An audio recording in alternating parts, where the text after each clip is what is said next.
You want me to reject everything? Okay, malicious compliance.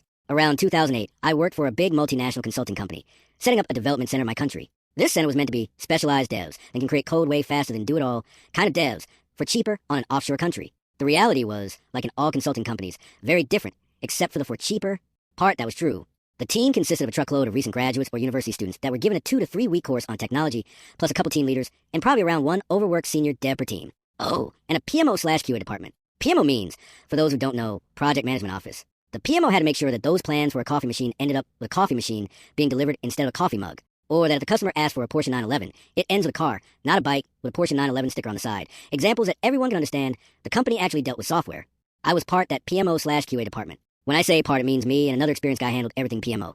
And a QA senior and a QA junior handled all the testing plans of all the teams. So 4 people to do PMO and QA for around 80 to 100 devs, split between 14 to 16 teams. To make things better or worse, the top brass decided to certify the dev center with ISO practices, which meant that PMO work grew quite a bit, and we had to be on top of everything much more, since we needed to have everything perfect for the appraisal. The head of the dev center was El Jeef. He was a Spanish villainous lad who had a knack for firing, underpaying people, and generally cutting expenses to the minimum. He decided that an HR department was too much of a company, so he scrapped the dev center's one, and had one eye in another country handle everything. He scrapped aptitude and attitude tests, and he conducted interviews himself. That's why the devs were the most random collection of, let's just say, curious human beings available for cheap in the market, including the narcolepsy albino goth metal guy, the former bodyguard, the guy that did record during the weekends and wasn't able to use his hands to type on a keyboard every Monday, and so many more characters that would render the office as a pretty normal workplace environment.